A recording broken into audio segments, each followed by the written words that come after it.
Subscribe करें और देखें एक दिल दहला देने वाली हॉरर स्टोरी। बिना घबराए बेल आइकॉन प्रेस करना ना भूलें।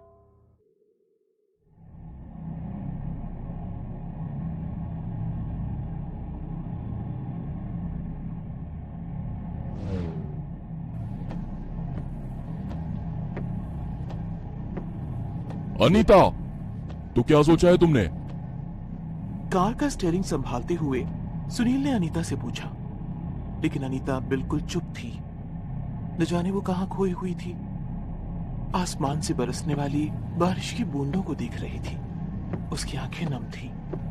अनीता के दिमाग में अजीब से ख्यालों का भंवर उद्यम मचा रहा था। सुनील और अनीता के शादी को अब पूरे 5 साल हो चुके थे।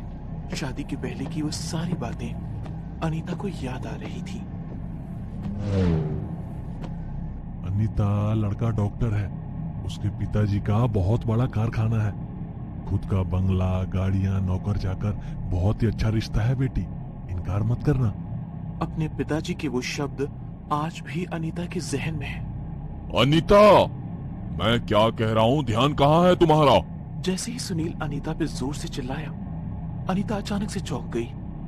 अपनी आंखें पोंछते हुए उसने सुनील की तरफ देखा और कहा, सुनील, मुझे माफ कर दो, लेकिन अब मैं और ये बर्दाश्त नहीं कर सकती। उसकी ये बातें सुनकर सुनील ने गुस्से से कार की ब्रेक दबाई। चलो, गाड़ी से उतर जाओ। सुनील बहुत गुस्से में था। अनीता बहुत डर गई थी। रात के 11 बजे हुए थे। बारिश रुकने का नाम ही नहीं ले रही थी। घर अब भी बहुत दूर था और सुनील गुस्से में। अनीता, मेरे सब्र का इम्तिहान मत लो और चुपचाप गाड़ी से उतर जाओ। सुनील, मुझे माफ कर दो। इतनी रात गए मैं घर कैसे आऊंगी? मुझे बहुत डर लग रहा है। सुनील, प्लीज। भाड़ में जाओ तुम और तुम्हारी माफी। अगर तुम मर भी गई तो मेरे लिए अच्छा ही हो जाएगा। जान छूट जाएगी मेरी। जैसे ही अनीता गाड़ी से उतर गई, सुनील ने गाड़ी चालू कर ली और घर की ओर बढ़ने लगा। लेकिन ये सब अब अनीता के लिए कोई नई बात नहीं थी। मारना, पीटना, 3-4 दिन भूखी रहना, नौकरों से भी बदतर हालात में थी अनीता। बारिश में भीगते हुए उस वीरान सड़क पर अनीता किसी पुतले की तरह खड़ी सुनील की कार को जाते हुए देख रही थी। अब उसके पास कोई चारा नहीं था। वो पैदल घर की ओर बढ़ने लगी। मन में सैकड़ों ख्याल आ रहे थे। ऐसे जीने से तो मर जाना बेहतर है। किसी गाड़ी के नीचे छलांग लगाकर खुद को खत्म कर दूं। अचानक अनीता को किसी के रोने की आवाज आने लगी। अनीता रुक गई और ध्यान से सुनने की कोशिश करने लगी। पास ही में किसी बच्चे के रोने की आवाज आ रही थी। अनीता को बहुत अजीब लगा, क्योंकि आसपास न तो कोई गांव था, न ही कोई बस्ती। तो उस बच्चे की आवाज आ कहां से रही है? इससे वो बहुत हैरान हो गई। उसने पीछे मुड़ के देखा तो कोई पीछे नहीं था। अगर कुछ था तो सिर्फ और सिर्फ काला गहरा अंधेरा। अचानक वो आवाज एकदम से बंद हो गई। अनीता फिर से अपने घर की ओर बढ़ने लगी। दिमाग में अजीब अजीब ख्याल आ रहे थे। मन ही मन में भगवान से लड़ रही थी। हे भगवान, आखिर मेरी क्या गलती थी? मैंने आखिर कौन सा पाप किया था जो मेरे नसीब में इतने निर्दयी लोग आ गए? इस स्त्री जन्म से तो मौत ही बेहतर है।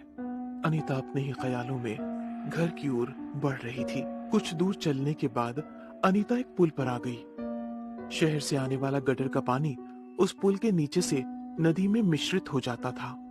नाली का पानी बहुत जोर से बह रहा था। अचानक अनीता को किसी बच्चे के रोने की आवाज सुनाई। एहसास हुआ कि ये आवाज उसे पहले भी सुनाई दे रही थी। अब उसने बच्चे को ढूंढना शुरू किया।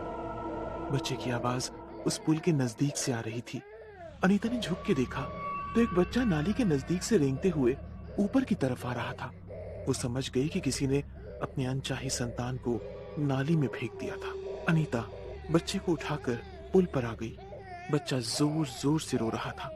अचानक अनीता को महसूस हुआ कि उसके पीछे कोई खड़ा है। अनीता ने पीछे मुड़ के देखा तो वो बहुत डर गई।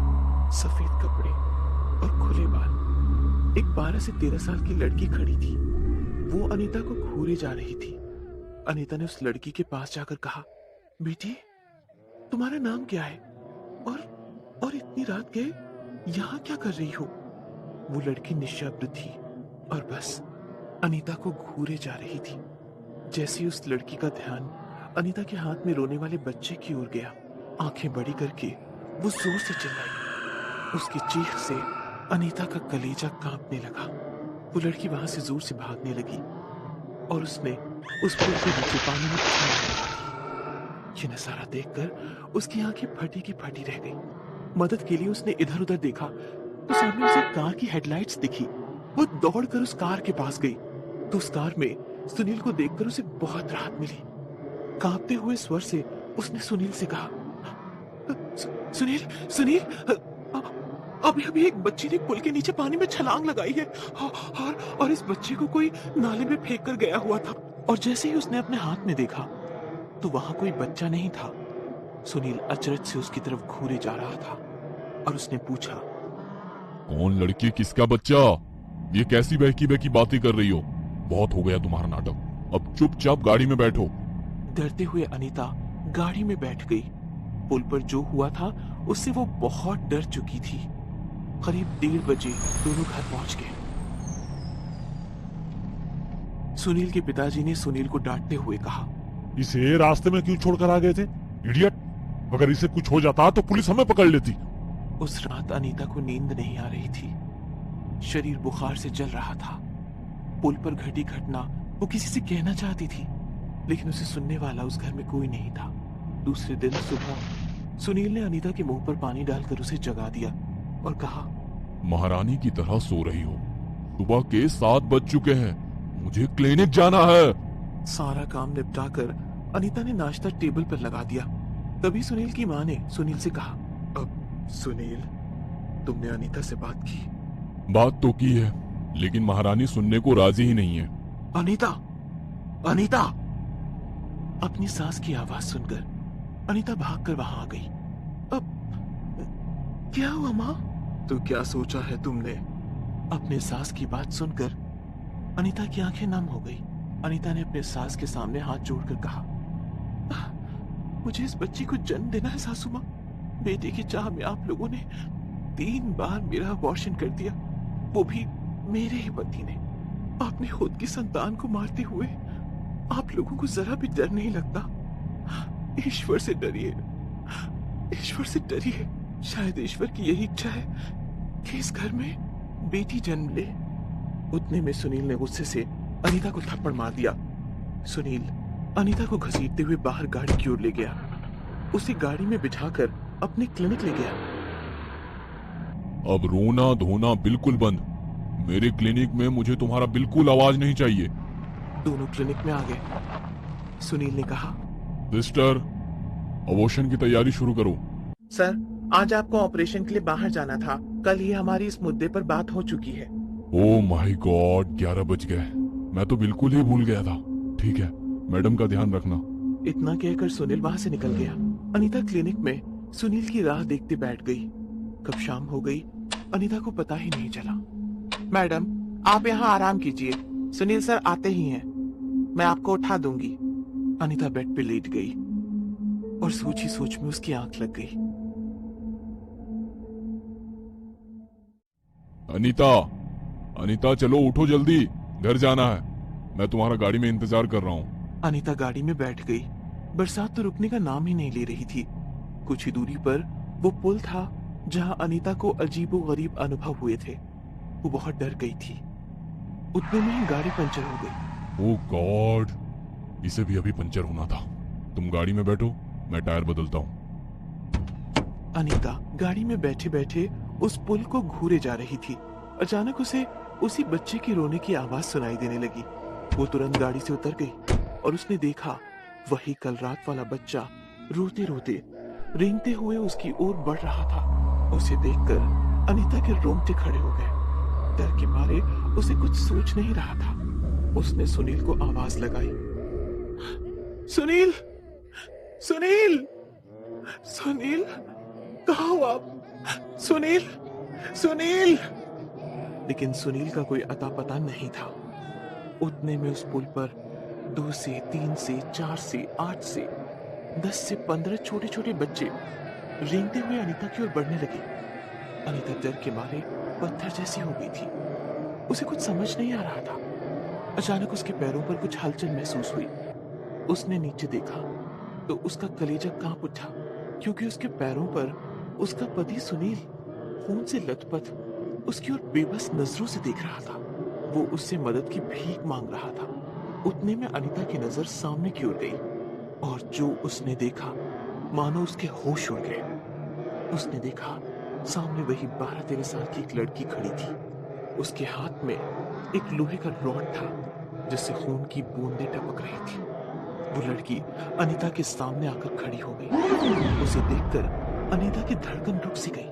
अनीता की तरफ देखते हुए उसने जोर से आक्रोश किया और वो लोहे का रॉड सुनील के छाती में घुसा दिया।